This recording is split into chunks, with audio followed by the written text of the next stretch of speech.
Dengan mempelajari Sirah Nabawiyah, maka makin menambah kecintaan kepadanya. Semoga yang subscribe juga dimudahkan jalannya menuju surga. Silahkan tekan tombol like supaya postingan ini semakin tersebar. Dan tulis doa serta hajat pemirsa di kolom komentar. Semoga semakin banyak yang mengaminkan, maka semakin cepat terkabul. Nabi Sulaiman alaihi salam adalah manusia terkaya sepanjang sejarah kehidupan manusia di muka bumi. Dalam beberapa kitab suci seperti Al-Quran, Alkitab, dan Injil, Nabi Sulaiman alaihi salam dijelaskan sebagai manusia terkaya yang pernah hidup di muka bumi. Tidak ada satupun manusia yang bisa mengalahkan total kekayaannya hingga hari kiamat tiba. Para arkeolog telah menemukan situs peninggalan sejarah Islam yang mengungkap total kekayaan Nabi Sulaiman alaihi salam. Erez bin Yosef, seorang profesor sekaligus peneliti, ia menyatakan bahwa 3.000 tahun yang lalu Nabi Sulaiman alaihi salam diperkirakan memiliki kekayaan senilai 2,2 triliun US dollar. Dan apabila dikonversikan dengan nilai mata uang dolar hari ini, jika dirupiahkan, maka nilainya setara dengan 32.891.870 triliun rupiah. Profesor itu juga menjelaskan bahwa kekayaan Nabi Sulaiman alaihi salam berasal dari dua sumber, yakni istana kerajaan dan tambang tembaga. Nilai itu berkali-kali lipat lebih banyak dari total kekayaan negara Indonesia yang hanya mencapai 11.454 triliun per 30 Desember 2021. Nabi Sulaiman alaihi salam memiliki beberapa mukjizat. Di antaranya adalah dapat berbicara dengan bahasa binatang. Beliau dapat memerintah mereka untuk melakukan sesuatu. Beliau juga dapat mengendalikan besar kecilnya tekanan angin dan dapat mengatur ke arah mana angin akan berhembus. Sehingga dengan itu Nabi Sulaiman dapat memanfaatkan angin sebagai kendaraannya dan juga kendaraan tentaranya. Nabi Sulaiman juga bisa melunakkan besi dan membentuknya menjadi pakaian perang yang anti tusukan senjata tajam. Nabi Sulaiman juga memimpin para jin. Mereka tunduk dan patuh pada perintah Nabi Sulaiman alaihi salam. Tidak hanya setan, iblis laknatullah yang merupakan makhluk pembangkang dapat dibuat tunduk bertekuk lutut pada perintah-perintah Nabi Sulaiman. Nabi Sulaiman bisa melakukan teleportasi, yaitu berpindah dari suatu tempat ke tempat yang lain dalam waktu singkat. Peristiwa itu dibuktikan dengan pemindahan singgasana Ratu Balqis atas perintah Nabi Sulaiman. Nabi Sulaiman dikenal sebagai raja yang adil dan bijaksana. Nabi Sulaiman diberkahi kecerdasan yang luar biasa untuk menyatu padukan segenap kekuatan yang Allah berikan kepadanya. Ia mengelola dan membawa kerajaannya menjadi kekuatan raksasa yang tak terkalahkan di masanya dengan segenap kemampuan yang dimilikinya. Tentara Nabi Sulaiman adalah tentara terkuat di bumi tanpa ada yang menandingi. Pertanyaan mendasar yang muncul kali ini adalah dari mana sumber kekayaan dan kekuatan Nabi Sulaiman alaihi salam? Untuk mendapat jawaban dari pertanyaan itu, simak video ini sampai akhir. Sebelum itu, mari bantu channel ini terus berkembang dengan cara subscribe dan nyalakan tanda loncengnya. Berikan komentar yang positif dan berikan like serta share video ini. Bismillahirrahmanirrahim. Sungguh kami benar-benar telah menganugerahkan ilmu kepada Daud dan Sulaiman. Keduanya berkata, segala puji bagi Allah yang melebihkan kami dari kebanyakan hamba-hambanya yang mukmin. Sulaiman telah mewarisi Daud dan dia berkata, wahai manusia, kami telah diajari untuk memahami bahasa burung dan kami dianugerahi segala sesuatu. Sesungguhnya semua ini benar-benar karunia yang nyata. Quran Surat An-Naml ayat 15-16. Saudara-saudaraku yang dirahmati Allah, pada ayat di atas disebutkan bahwa Sulaiman telah mewarisi Daud. Nabi Sulaiman mewarisi Nabi Daud dalam sisi kenabian dan kekuasaan, bukan mewarisi harta, karena para nabi tidak mewariskan harta. Sebab sepeninggalan mereka, harta para nabi menjadi sedekah bagi orang-orang yang ada di sekitarnya, yaitu orang-orang fakir dan orang-orang yang membutuhkan. Dan harta para nabi tidak dikhususkan bagi kalangan keluarganya. Rasulullah Shallallahu Alaihi Wasallam bersabda, "Kami para nabi tidak mewariskan." Nabi Sulaiman mewarisi kenabian dari Nabi Daud. Ini adalah hal yang jelas. Allah telah memilihnya sebagai nabi dari Bani Israel. Begitu juga Allah telah memberinya kekuasaan kerajaan sehingga ia menjadi pemimpin Bani Israel. Barangkali sesuatu yang paling penting yang diwarisi oleh Nabi Sulaiman dari Nabi Daud adalah tradisi militer. Kemajuan militer yang dahsyat telah berpindah kepada Nabi Sulaiman. Nabi Daud sebenarnya adalah seorang pengembala kambing yang sangat miskin, tetapi seiring dengan perjalanan waktu, ia menjadi komandan pasukan tiada tanding. Nabi Daud alaihi salam mengetahui bahwa kekuatan hakiki yang mengatur alam semesta adalah kekuatan Allah. Ketika Nabi Daud mengelurkan tangannya dan memegang potongan batu, lalu beliau melemparkannya dengan ketepel ke arah Jalut, kepala Jalut retak dan ambruk menghantam tanah. Ini sebagai bentuk demonstrasi kekuatan darinya. Kehadiran Nabi Daud mengubah pasukan Bani Israel, di mana mereka sebelumnya lari jika berhadapan dengan musuh. Maka kini keberadaan mereka mulai diperhitungkan di masa hidupnya. Nabi Daud mengalami peperangan yang sangat banyak, tapi Al-Quran tidak menceritakan secara terperinci. Hal itu dikarenakan karena Al-Quran adalah kitab dakwah di jalan Allah, bukan kitab sejarah. Al-Quran hanya menceritakan di dalam Al-Quran surat Shad ayat 20, "Dan kami kuatkan kerajaannya, kerajaan Daud." Ayat tersebut berarti bahwa Nabi Daud belum terkalahkan dalam peperangan yang diikutinya. Di samping dukungan yang Allah berikan kepadanya, juga pasukan dan rakyatnya, di mana mereka adalah orang-orang yang bertauhid, menyerahkan diri kepada Allah.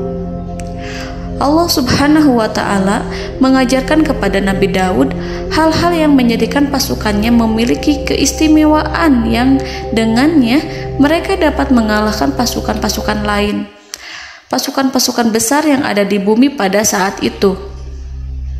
Allah Subhanahu wa Ta'ala berfirman dalam surat Saba ayat 10, "Dan kami telah melunakkan besi untuknya." Baju besi mungkin akan menjadi masalah dalam benak kita. Ketika orang-orang yang berperang, baju besi cukup mengganggu gerakan mereka. Kita bisa membayangkan ketika ada dua orang berperang, salah satu dapat bergerak bebas, sementara yang lainnya tidak leluasa bergerak karena tertahan dengan pakaiannya. Namun, dengan kekuasaan Allah, Nabi Daud dapat melunakkan besi dan membuat baju besi yang ringan, yang mudah untuk digunakan. Ini adalah kemajuan penting yang Allah berikan kepada Nabi Daud dan tentaranya. Kemajuan itu kemudian diajarkan, diwariskan dan dimiliki oleh Nabi Sulaiman alaihi salam. Nabi Sulaiman memiliki pasukan dahsyat yang melebihi pasukan manapun di bumi saat itu, atau bahkan mungkin saat ini. Bahkan Allah menambahkan karunia-Nya kepada Nabi Sulaiman yang disebutkan dalam Al-Quran surat An-Naml ayat 16. Dan Sulaiman telah mewarisi Daud, dan dia berkata, "Wahai manusia, kami telah diberi pengertian tentang suara burung, dan kami diberi segala sesuatu. Sesungguhnya ini benar-benar suatu karunia yang nyata." Saudara-saudaraku yang dirahmati Allah, pada suatu hari Nabi Sulaiman alaihi salam menengadahkan tangannya dan berdoa kepada Allah Subhanahu wa ta'ala.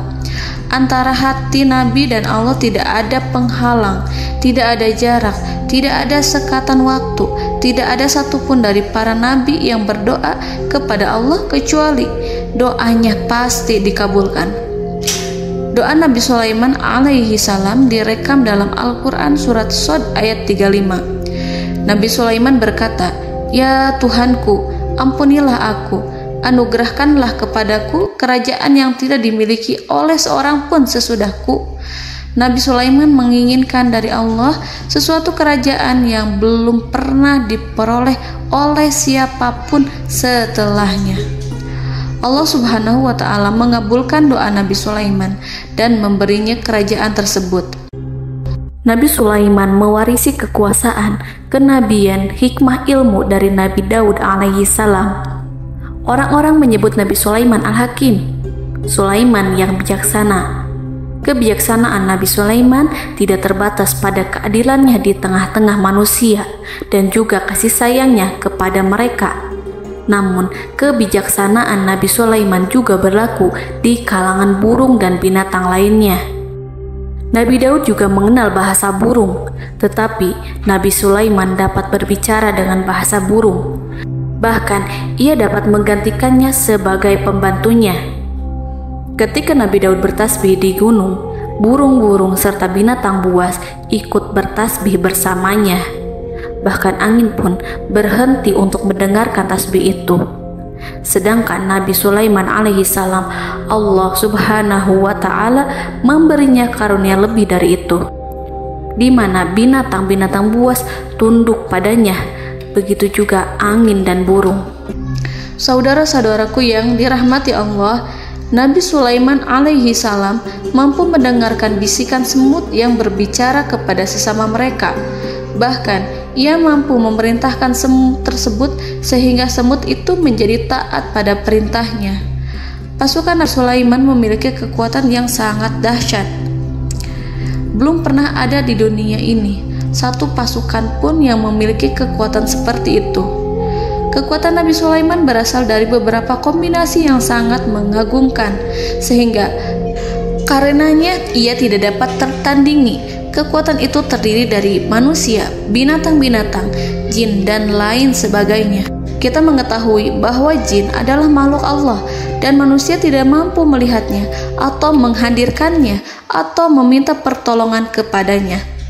Sedangkan Nabi Sulaiman telah diberi Allah suatu kemampuan untuk menundukkan jin, memperkerjakan mereka sebagai tentara di tengah-tengah peperangan. Bahkan ia mampu menjadikan mereka sebagai pekerja-pekerja kasar di kerajaannya saat tidak ada peperangan. Oleh sebab itu, ketika ada pasukan lain yang mencoba melawan pasukan Nabi Sulaiman, mustahil mereka akan mendapatkan kemenangan. Bahkan pasukan Nabi Sulaiman diperkuat oleh pasukan burung. Burung di pasukan Nabi Sulaiman memerankan tugas penting, yaitu menjadi agen intelijen. Kita mengetahui bahwa peranan informasi saat peperangan adalah hal yang penting.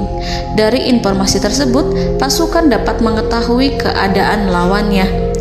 Demikianlah peranan burung pada pasukan Sulaiman. Ia terbang di tengah-tengah musuh. Kemudian, ia kembali kepada Nabi Sulaiman untuk menyampaikan berita tentang keadaan lawannya. Di samping jin dan burung, Allah juga menundukkan angin untuk Nabi Sulaiman. Nabi Sulaiman dapat memerintahkan angin dan ia mampu untuk menaiki angin tersebut. Dalam Al-Quran surat Shad ayat 36-40, Allah Subhanahu wa ta'ala berfirman, "Kami tundukkan kepada angin yang berhembus dengan baik menurut kemana saja yang dikehendaki Sulaiman. Dan kami tundukkan pula kepadanya setan-setan, semuanya ahli bangunan dan penyelam, dan setan yang lain yang terikat dalam belenggu.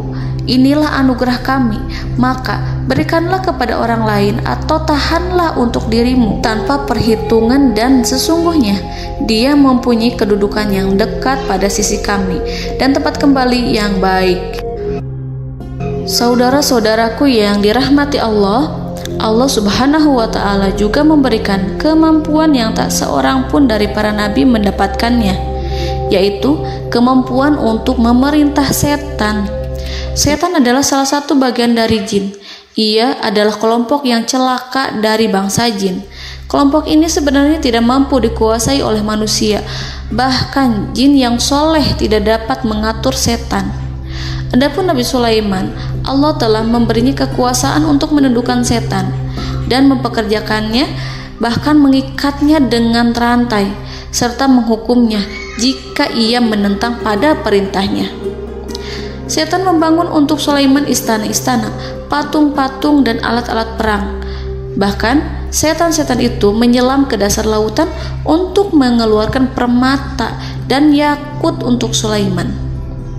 Jika di antara setan yang menentang perintahnya, maka Nabi Sulaiman alaihi salam mengikatnya dengan rantai. Ini semua menunjukkan kekayaan Nabi Sulaiman dan kekuasaannya, di mana ia mampu mengatur banyak makhluk di bumi ini. Tentu saja, kemampuan itu semua adalah atas izin dari Allah Subhanahu wa Ta'ala sebagai mukjizat darinya. Allah Subhanahu wa Ta'ala berfirman dalam Al-Quran surat Saba ayat 12, dan sebagian dari jin adalah yang bekerja di hadapannya di bawah kekuasaannya dengan izin Tuhannya, dan siapa yang menyimpang di antara mereka dari perintah kami, maka kami rasakan kepadanya azab neraka yang apinya menyala-nyala. Para jin itu membuat untuk Sulaiman apa yang dikehendakinya, dari gedung-gedung yang tinggi, patung-patung, dan piring-piring yang besarnya seperti kolam, atau periuk yang tetap berada di atas tungku. Saudara-saudaraku yang dirahmati Allah, Nabi Sulaiman yang bijaksana adalah penguasa yang tak tertandingi di muka bumi. Meskipun memperoleh nikmat-nikmat khusus yang agung itu yang Allah berikan kepada Sulaiman, beliau tetap menunjukkan dirinya sebagai manusia yang paling banyak berzikir kepada Allah dan manusia yang paling banyak bersyukur di zamannya.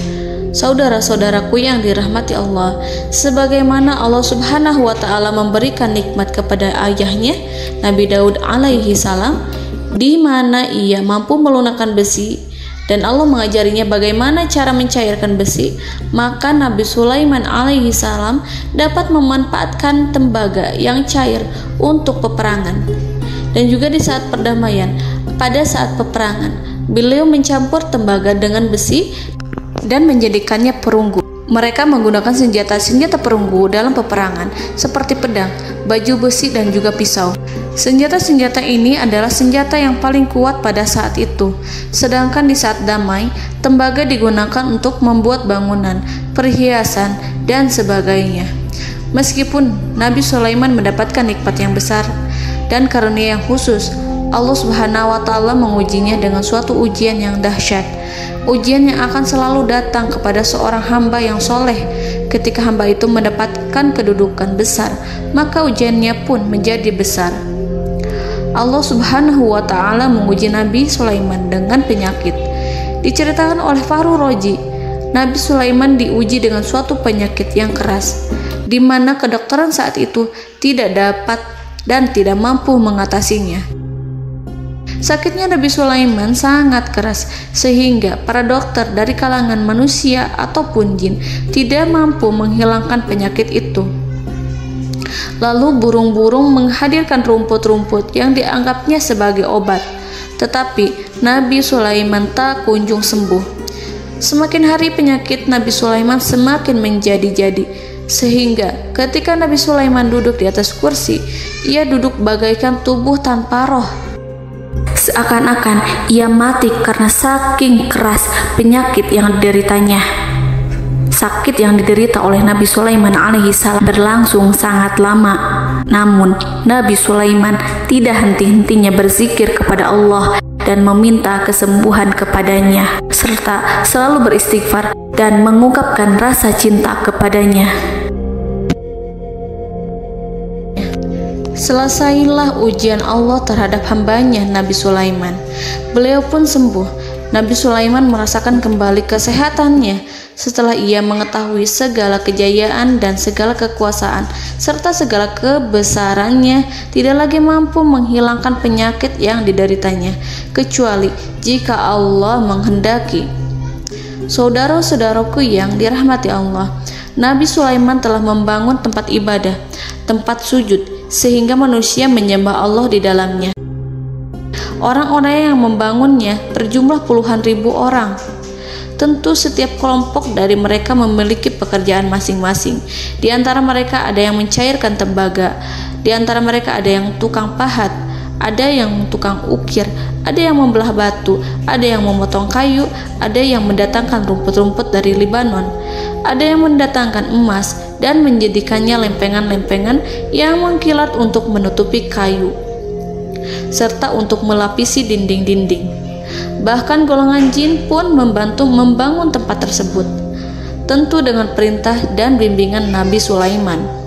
Mereka membuat patung-patung yang besar, membuat bejana yang besar untuk tempat makan para tentara dan pekerja, yaitu bejana seperti gunung. Karena saking berat dan besarnya, mereka juga membuat tempat-tempat minum yang besarnya seperti kolam. Nabi Sulaiman mengawasi para pekerjanya dan juga mengurusi masyarakatnya, di mana beliau mengenali problem mereka dan berusaha memecahkannya. Beliau juga mengawasi pasukan dari kalangan binatang dan burung.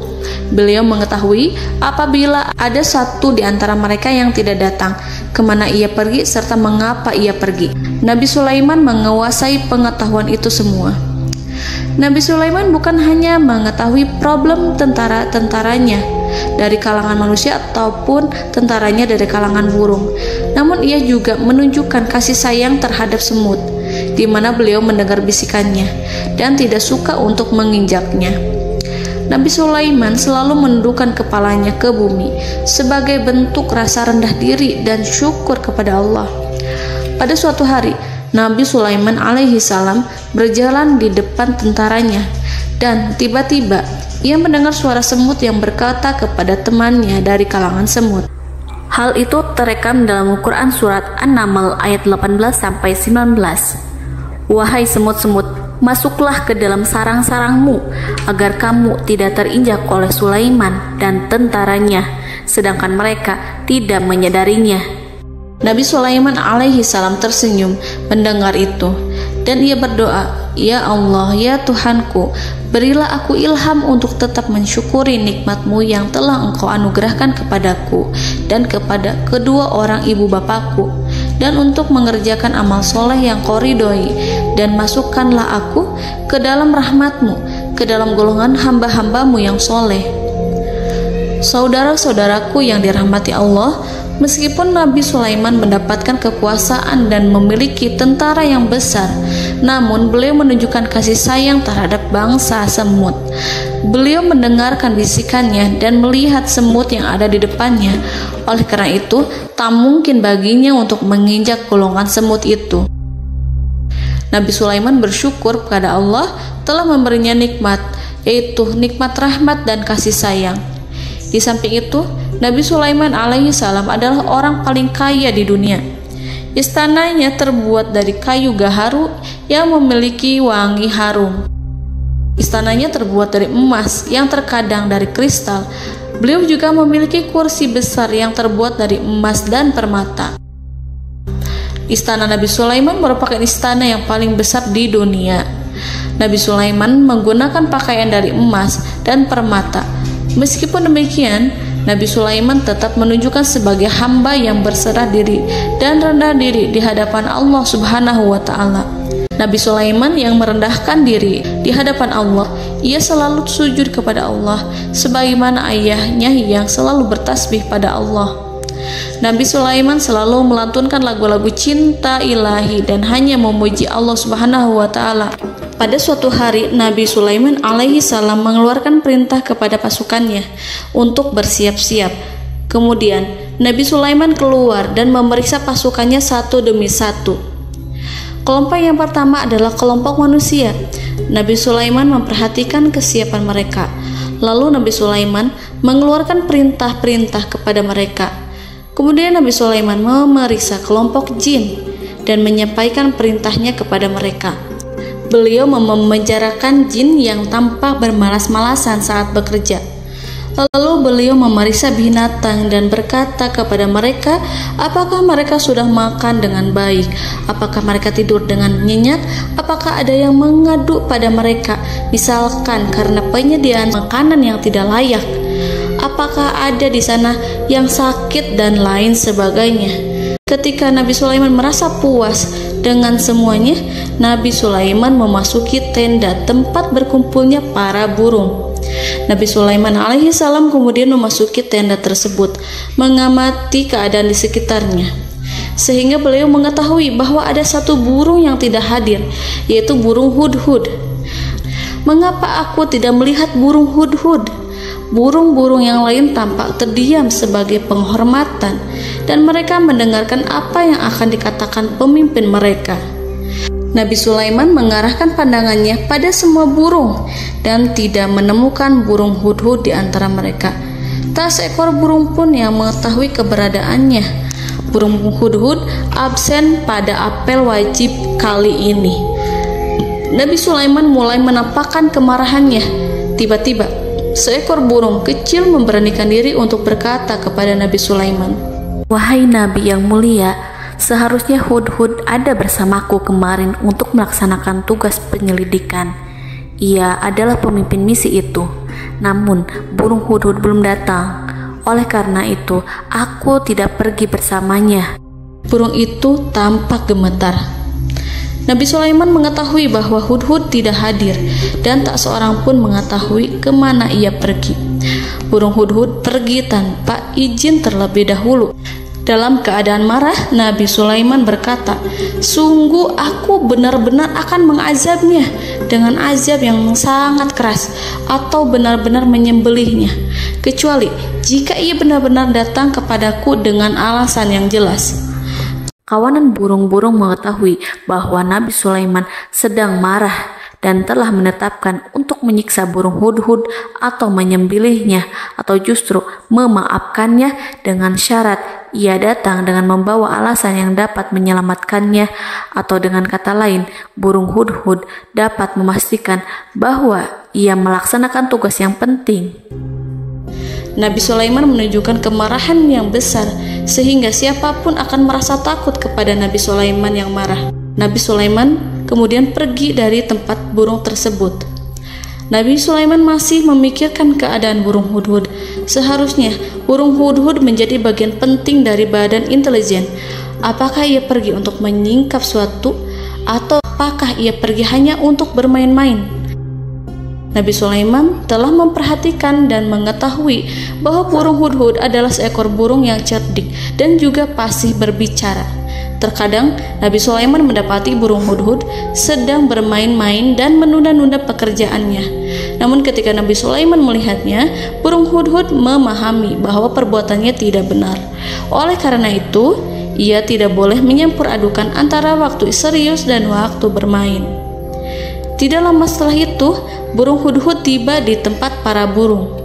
Burung-burung yang lain berkata kepadanya, "Wahai hudhud, pergilah engkau ke tempat Nabi Sulaiman. Jika ia mengetahui bahwa engkau telah sampai, jiwamu benar-benar terancam."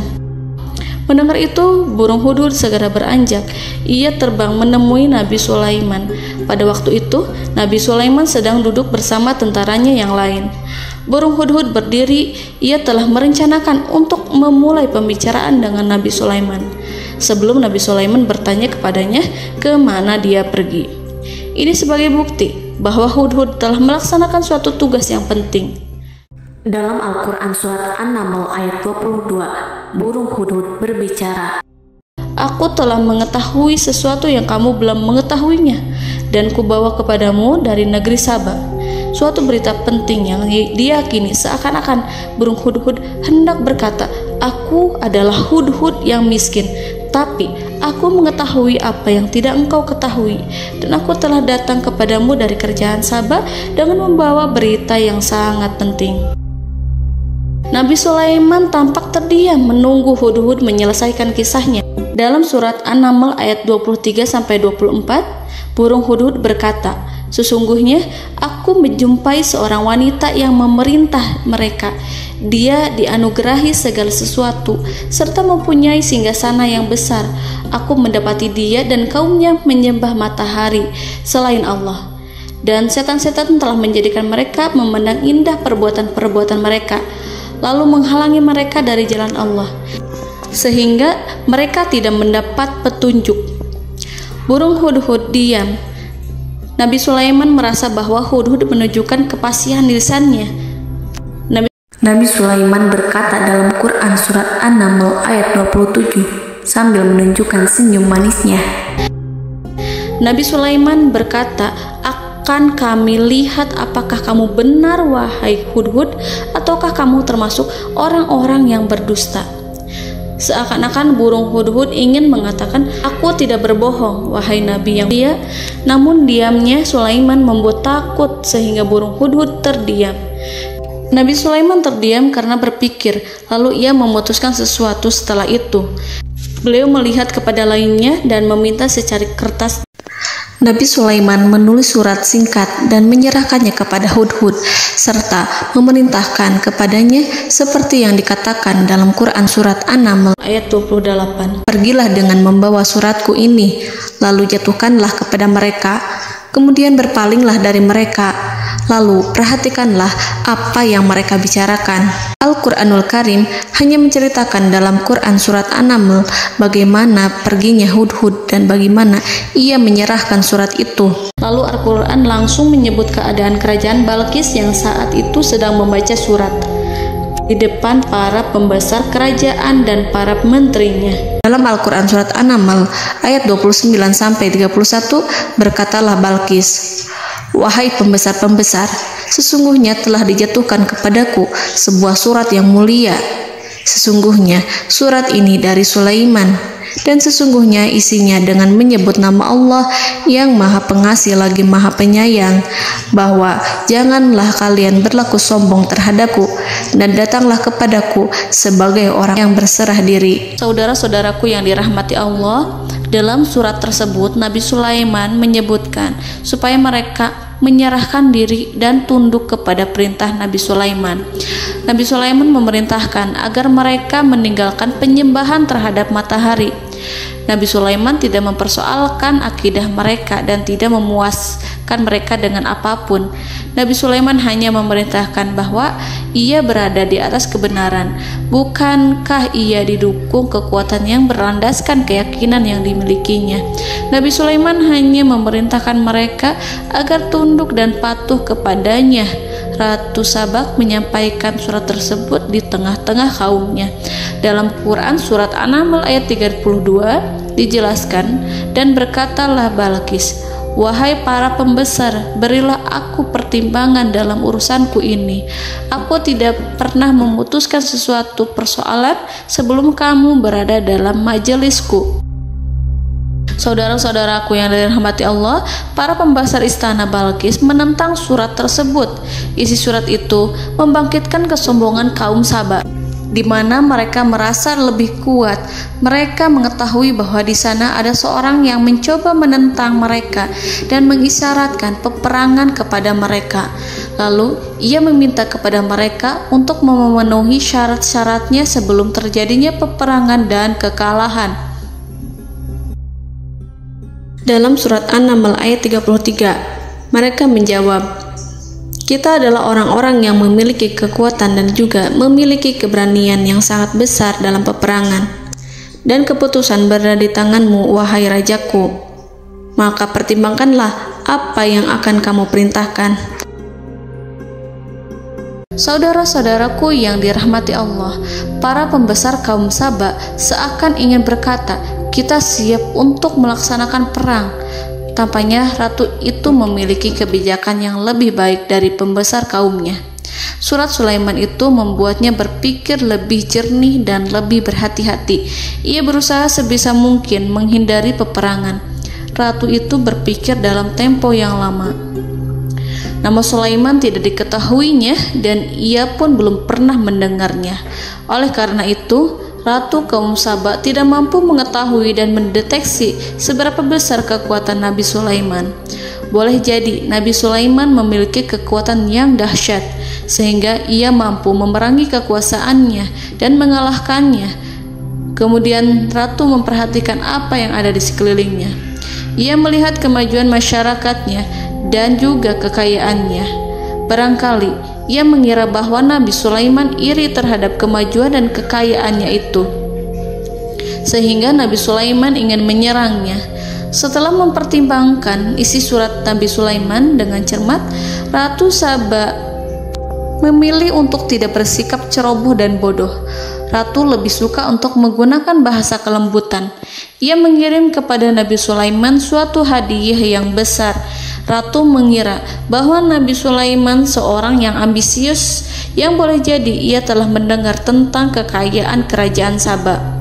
Para utusan pergi dengan membawa hadiah dari Ratu Saba. Ratu berharap agar mereka dapat memasuki kerajaan Nabi Sulaiman dan akan mengetahui kondisi kerajaannya. Saat mereka pulang, Ratu ingin mendengar secara langsung dari mereka tentang bagaimana keadaan kaum Nabi Sulaiman dan pasukannya. Setelah mendapatkan informasi yang cukup, maka Ratu Balqis dapat membuat sesuatu keputusan yang tepat. Ratu menyembunyikan apa yang terlintas dalam pikirannya, lalu ia berbicara kepada pembesar istananya bahwa ia dapat menyingkap niat jahat Raja Sulaiman melalui cara mengirimkan hadiah kepadanya. Ratu lebih memilih cara tersebut dan menunggu reaksi dari Nabi Sulaiman. Ratu berhasil memuaskan para pembesar istana, dan untuk sementara ia menghilangkan ide untuk berperang. Karena para raja jika menyerang suatu desa, maka pemimpin desa tersebut adalah orang yang paling banyak mendapatkan kehinaan. Akhirnya, para pembesar kaumnya merasa puas dengan pikiran Ratu Balqis. Saudara-saudaraku yang dirahmati Allah, dalam surat An-Naml ayat 34-35 dijelaskan, Ratu Balqis berkata, "Sesungguhnya raja-raja apabila memasuki suatu negeri, niscaya mereka akan membinasakannya dan menjadikan penduduknya yang mulia menjadi hina. Dan demikian pula lah yang akan mereka perbuat. Dan sesungguhnya aku akan mengirim utusan kepada mereka dengan membawa hadiah, dan aku akan menunggu apa yang akan dibawa kembali oleh utusan itu." Kemudian sampailah hadiah dari Ratu Balqis kepada Nabi Sulaiman. Para intelijen Nabi Sulaiman memberitahunya bahwa utusan Balqis datang dengan membawa hadiah. Nabi Sulaiman langsung mengetahui bahwa Ratu Balqis itu sengaja mengirim orang-orangnya untuk mengetahui atau untuk mendapatkan informasi tentang kekuatannya. Lalu setelah itu ia akan mengambil keputusan atau mengambil sikap kepada kerajaan Sulaiman. Nabi Sulaiman segera memanggil semua pasukannya untuk berkumpul. Utusan Balqis segera memasuki istana Nabi yang dipenuhi dengan pasukan yang besar bersenjata. Melihat itu, utusan Ratu Balqis tercengang dan terkejut ketika mereka melihat kekayaan yang mereka bawa tidak ada apa-apanya dibandingkan dengan kerajaan Nabi Sulaiman. Hadiah mereka tampak tidak berarti. Emas yang mereka bawa tampak tidak memiliki makna saat mereka memasuki istana Nabi Sulaiman yang terbuat dari kayu-kayu pohon gaharu yang mengeluarkan bau yang harum serta dihiasi dengan emas permata. Para utusan Ratu Balqis berdiri bersama Nabi Sulaiman dan menyaksikan bagaimana Nabi Sulaiman mengendalikan pasukannya. Kemudian mereka mulai berpikir tentang kekuatan dan kualitas pasukan Nabi Sulaiman. Betapa kagetnya mereka ketika melihat di tengah-tengah pasukan itu terdapat singa, burung, dan tentara dari kalangan manusia yang mampu terbang. Mereka pun sadar bahwa mereka di hadapan pasukan yang tiada tandingannya. Selesailah demonstrasi pasukan Nabi Sulaiman. Kemudian para utusan ratu dipersilahkan maju ke tempat hidangan makanan. Para utusan itu sangat terkejut ketika melihat berbagai macam makanan dari penjuru dunia ada di depannya.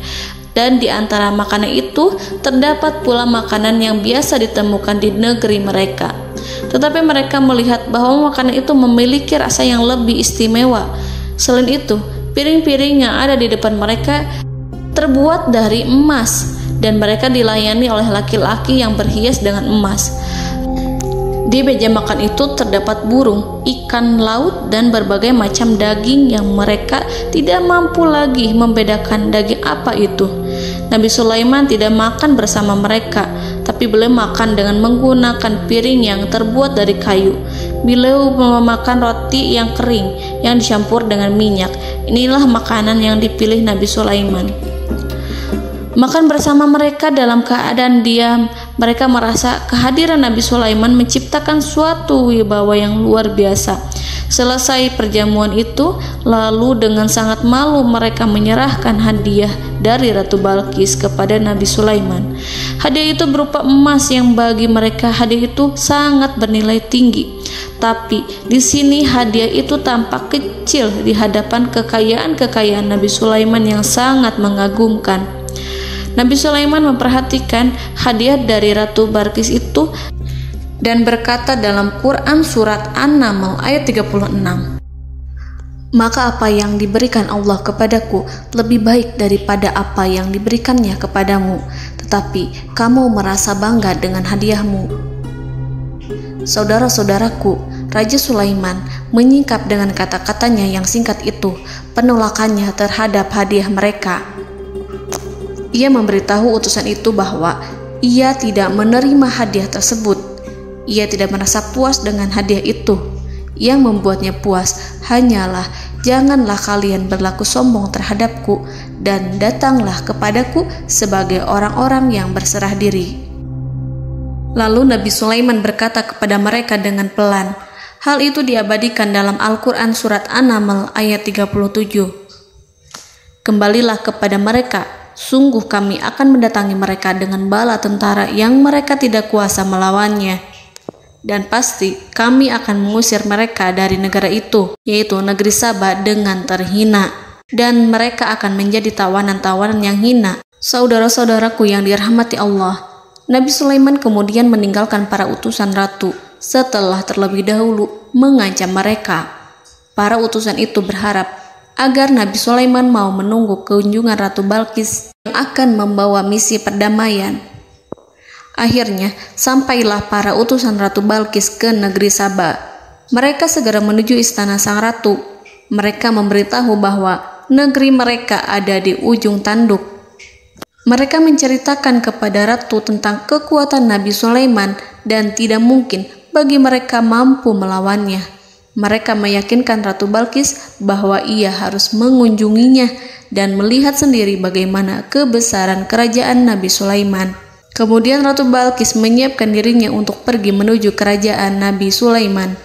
Nabi Sulaiman duduk di kursi kerajaan di tengah-tengah para pembesarnya dan para menterinya, serta para komandan pasukannya. Beliau berpikir tentang sosok Balqis. Nabi Sulaiman mengetahui bahwa Balqis menuju tempatnya. Balqis dikelilingi rasa takut. Nabi Sulaiman berpikir sejenak tentang bagaimana matahari disembah. Ia memikirkan bagaimana informasi yang diterima oleh intelijennya tentang kemajuan kerajaan Balqis dalam bidang kesenian dan ilmu pengetahuan. Nabi Sulaiman bertanya kepada dirinya sendiri, apakah kemajuan menjadi penghalang untuk mengetahui kebenaran? Apakah ratu itu senang dengan kekuatan yang dicapainya? Dan ia membayangkan bahwa kekuatannya adalah segalanya. Dengan kemajuan yang dimilikinya, Nabi Sulaiman ingin membuat kejutan agar ratu mengetahui bahwa Islam yang diyakini oleh Nabi Sulaiman adalah satu-satunya yang mampu mendatangkan kemajuan dan kekuatan yang hakiki, sehingga ia dapat membandingkan antara keyakinannya dalam menyembah matahari beserta kemajuan yang dicapainya dengan keyakinan Nabi Sulaiman beserta kemajuan yang diraihnya. Saudara-saudaraku yang dirahmati Allah, para mata-mata Nabi Sulaiman telah memberitahunya bahwa hal yang sangat disegani dan dikagumi oleh kaum Balqis adalah kerajaan Saba, yaitu singgasana Ratu Balqis. Singgasana itu terbuat dari emas dan batu delima. Singgasana tersebut dijaga oleh penjaga yang sangat disiplin, di mana mereka tidak pernah lalai sedikit pun. Oleh karena itu, sangat tepat apabila Nabi Sulaiman menghadirkan singgasananya di sini, di kerajaannya. sehingga ketika ratu tiba, maka ia dapat duduk di atasnya. Nabi Sulaiman ingin membuat kejutan kepadanya dan menunjukkan bahwa kemampuannya tersebut yang berlandaskan pada keislaman. Nabi Sulaiman melakukan yang demikian itu dengan harapan agar si ratu tunduk kepadanya. Ide itu terlintas dalam diri Nabi Sulaiman. Lalu ia mengangkat kepalanya dan menoleh kepada anak buahnya. Hal itu diabadikan dalam Quran Surat An-Naml ayat 38. Wahai para pembesar, siapakah di antara kamu sekalian yang sanggup membawa singgasananya kepadaku sebelum mereka datang kepadaku sebagai orang-orang yang berserah diri? Saudara-saudaraku, perhatikanlah ungkapan pikiran Nabi Sulaiman tersebut. Semua pemikirannya berkisar tentang keislaman para penyembah matahari, tentang bagaimana beliau dapat memberikan petunjuk kepada mereka di jalan Allah. Yang pertama menjawab pertanyaan Nabi Sulaiman adalah jin Ifrit. Dalam Quran Surat An-Naml ayat 39, berkatalah Ifrit yang cerdik dari golongan jin, "Aku akan datang kepadamu dengan membawa singgasana itu sebelum kamu berdiri dari tempat dudukmu. Sesungguhnya aku benar-benar kuat untuk membawanya, lagi dapat dipercaya." Nabi Sulaiman berdiri dari tempat duduknya. Setelah 1 jam atau 2 jam, jin itu berjanji kepadanya untuk menghadirkan singgasana Balkis. Sebelum itu, istana Nabi Sulaiman di Palestina, sedangkan istana Balkis terletak di Yaman. Antara singgasana tersebut dengan singgasana Nabi Sulaiman berjarak lebih dari ribuan mil.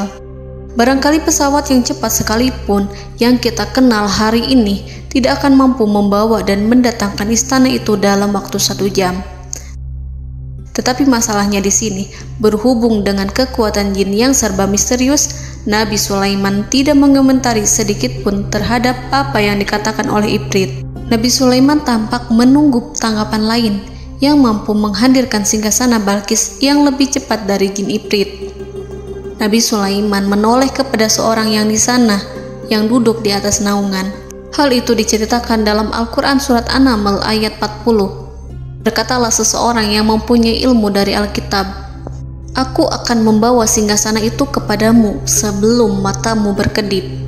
Maka tatkala Sulaiman melihat singgasana itu terletak di hadapannya, ia pun berkata, "Ini termasuk karunia Tuhanku untuk menguji aku. Apakah aku akan bersyukur atau mengingkari nikmatnya? Dan barang siapa yang bersyukur, maka sesungguhnya dia bersyukur untuk kebaikan dirinya sendiri. Dan barang siapa yang ingkar, maka sesungguhnya Tuhanku maha kaya lagi maha mulia." Saudara-saudaraku, belum lama seseorang yang mempunyai ilmu dari Alkitab menyatakan kalimatnya, sehingga singgasana itu tiba-tiba ada di depan Nabi Sulaiman, yang mampu menghadirkan singgasana itu lebih cepat dari kedipan mata. Al-Quranul Karim tidak menyingkap kepribadian seseorang yang menghadirkan singgasana itu. Al-Quran hanya menggarisi bahwa orang itu mempunyai ilmu dari Alkitab. Al-Quran tidak menjelaskan kepada kita apakah ia seorang malaikat ataukah manusia ataukah jin. Al-Quran sengaja tidak menyingkap hakikat kitab yang dimaksud. Saudara-saudaraku yang dirahmati Allah, setelah melihat singgasana itu, Nabi Sulaiman bersyukur kepada Allah. Ia mulai memperhatikan singgasana sang ratu. Singgasana tersebut merupakan simbol pembangunan dan juga kemajuan, tetapi tampaknya ia hanya sesuatu yang biasa saja jika dibandingkan dengan kekuasaan dan kebesaran ciptaan yang dibuat oleh manusia dan jin di kalangan istana Nabi Sulaiman. Nabi Sulaiman memikirkan dalam tempo yang sangat lama singgasana Ratu Balkis itu. Kemudian beliau memerintahkan agar singgasana itu diperbaiki, sehingga saat Ratu Balkis datang, dia akan mengujinya. Apakah Ratu Balkis dapat mengenali singgasananya ataukah tidak? Dalam Al-Quran Surat An-Naml ayat 41, Nabi Sulaiman berkata, "Ubahlah baginya singgasananya, maka kita akan melihat apakah dia mengenal ataukah dia termasuk orang-orang yang tidak mengenalnya." Saudara-saudaraku yang dirahmati Allah, Nabi Sulaiman memerintahkan agar dibangun istana yang akan digunakan untuk menyambut Ratu Balkis.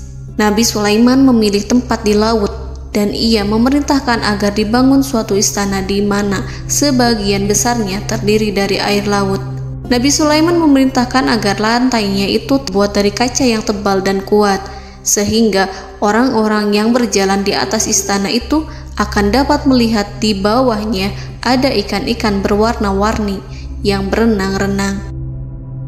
Dan mereka akan melihat rumput-rumput laut yang bergerak-gerak. Akhirnya, selesailah pembangunan istana itu. Saking bersihnya kaca lantainya, sehingga tampak di sana tidak ada kaca. Burung hudhud memberitahu Nabi Sulaiman bahwa Balqis telah sampai dekat kerajaannya. Kemudian Ratu Balqis datang. Al-Quran tidak menyebutkan keadaan Nabi Sulaiman saat menyambut Balqis, namun Al-Quran menunjukkan dua sikap Ratu Balqis.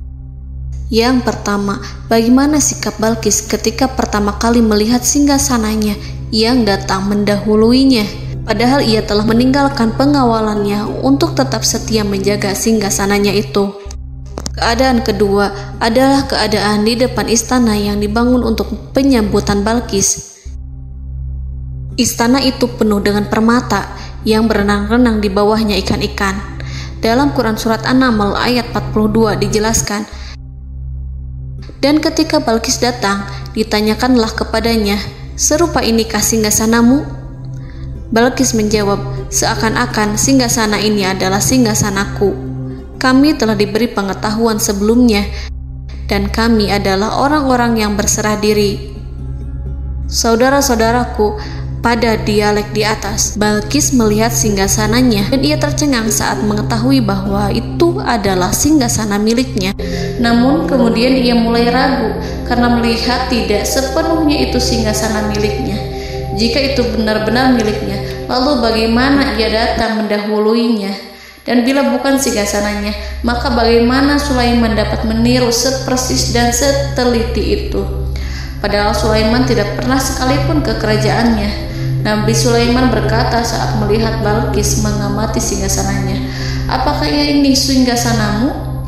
Balqis terlihat sangat kebingungan, namun setelah itu ia menjawab, "Sepertinya benar."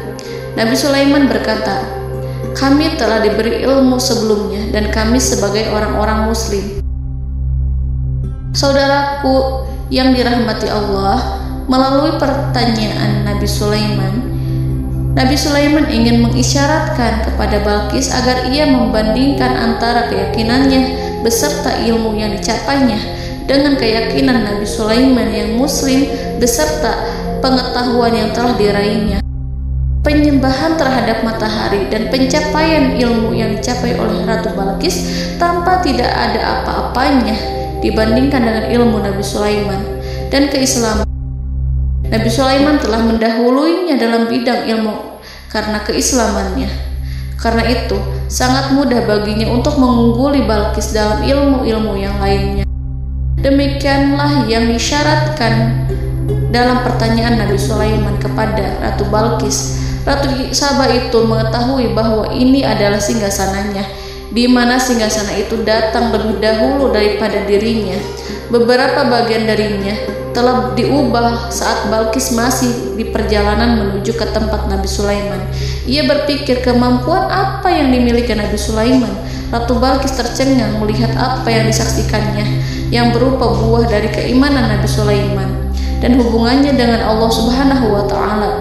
Sebagaimana Balqis juga tercengang ketika melihat kemajuan di bidang ilmu pembangunan, seni, dan ilmu-ilmu yang lainnya. Maka ia tidak lebih kagum lagi saat melihat hubungan yang kuat antara keislaman Nabi Sulaiman dengan ilmunya serta kemajuan yang diraihnya.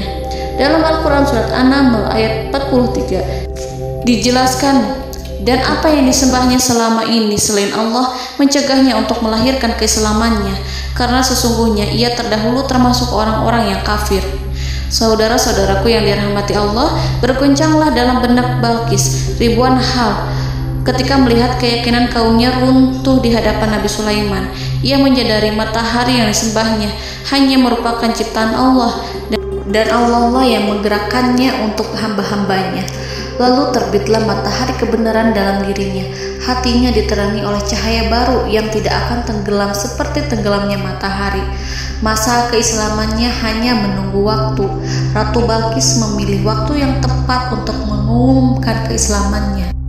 Allah Subhanahu wa Ta'ala berfirman dalam Quran Surat An-Naml ayat 44. Dikatakan kepadanya, masuklah ke dalam istana. Maka tatkala ia melihat lantai istana itu, dikiranya kolam air yang besar dan disingkapnya 2 betisnya. Berkatalah Sulaiman, sesungguhnya ia adalah istana licin yang terbuat dari kaca. Berkatalah Balqis, wahai Tuhanku, sesungguhnya aku telah berbuat zalim terhadap diriku dan aku berserah diri bersama Sulaiman kepada Allah Tuhan semesta alam. Saudara-saudaraku yang dirahmati Allah, dikatakan kepada Balqis, masuklah ke dalam istana. Ketika ia masuk, maka ia tidak menyaksikan adanya kaca, tetapi ia melihat air, sehingga ia mengira akan bersinggungan dengan air. Lalu ia menyingkapkan sedikit bajunya agar bajunya itu tidak basah. Nabi Sulaiman mengingatkannya tanpa melihatnya agar ia tidak khawatir terhadap pakaiannya, karena pakaiannya tidak akan basah sebab di sana tidak ada air. Itu sekedar kaca yang halus, yang saking halusnya sehingga ia tidak tampak. Pada kesempatan itulah Balqis mengumumkan keislamannya yang mengakui kelalimannya, dan ia menyatakan menyerahkan diri kepada Nabi Sulaiman dan kepada Allah Tuhan semesta alam. Lalu kaumnya pun mengikutinya dan mereka memeluk Islam. Balqis menyadari ia berhadapan dengan penguasa yang terbesar di bumi dan Nabi Allah yang mulia. Untuk pertama kalinya, wajah Sulaiman tampak dihiasi dengan senyuman yang menunjukkan kepuasannya sejak Balqis mengunjunginya.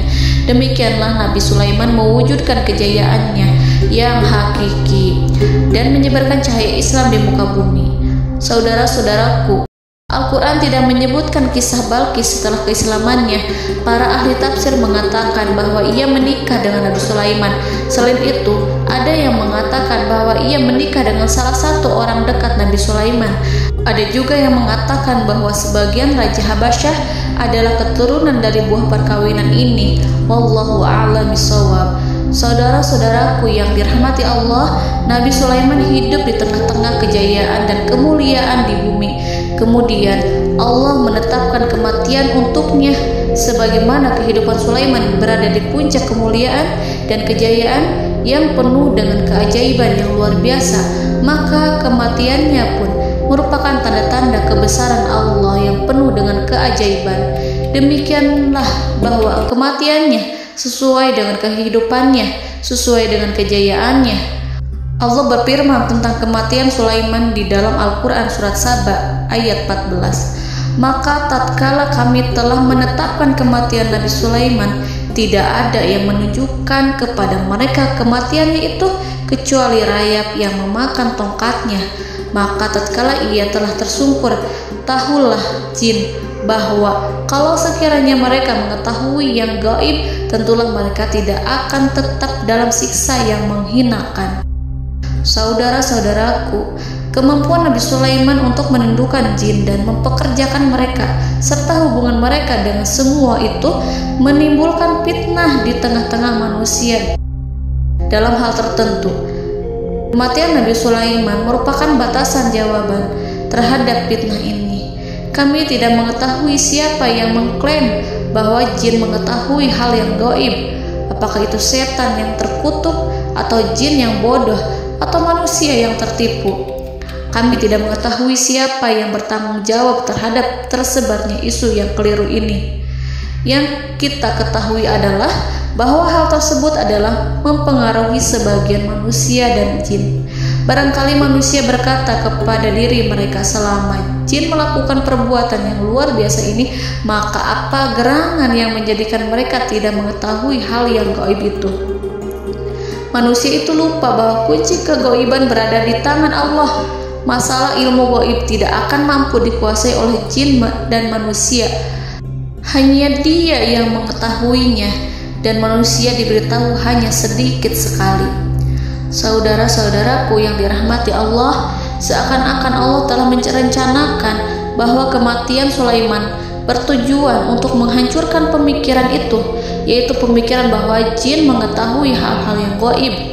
Jin bekerja untuk Nabi Sulaiman selama beliau hidup, dan tatkala beliau meninggal, maka tugas mereka menjadi bebas. Nabi Sulaiman meninggal tanpa diketahui oleh jin, sehingga mereka tetap bekerja untuk mereka, tetap mengabdi kepada Sulaiman. Seandainya mereka mengetahui hal yang gaib, niscaya mereka tidak akan meneruskan pekerjaan mereka. Saudara-saudaraku, pada suatu hari Nabi Sulaiman memasuki mihrabnya untuk itikaf ibadah dan beribadah kepada Allah. Tak seorang pun yang berani mengganggu khalwatnya. Mihrab Sulaiman terletak di puncak gunung dan dindingnya terbuat dari permata. Pada suatu hari, Nabi Sulaiman duduk bersandar pada tongkatnya dan ia tampak tenggelam dalam tafakur. Beliau berzikir pada Allah hingga rasa kantuk menguasainya. Lalu setelah itu malaikat maut menemuinya. Nabi Sulaiman pun meninggal. Beliau bersandar kepada tongkatnya. Jin melihatnya dan mengira bahwa beliau sedang sholat, sehingga mereka pun terus melanjutkan pekerjaannya. Berlalulah hari demi hari yang panjang. Datanglah rayap, yaitu semut kecil yang memakan kayu.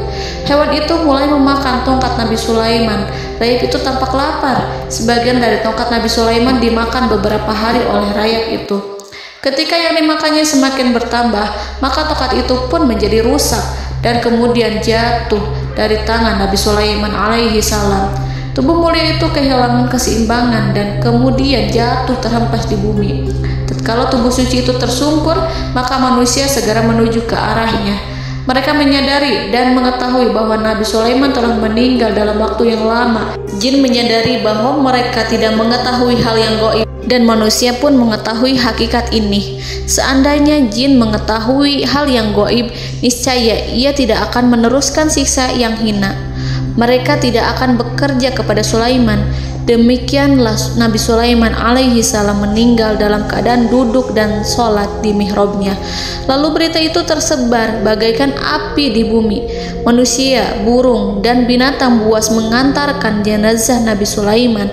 Sekawanan burung tampak sedih dan menangis. Semua makhluk bersedih. Akhirnya tak seorang pun mengetahui bahasa burung di bumi. Meninggallah seorang yang memahami pembicaraan burung, binatang-binatang, jin, dan lain sebagainya. Burung-burung itu berkata, betapa beratnya kehidupan di tengah orang-orang yang tidak mengetahui pembicaraan kita. Allahu a'lam.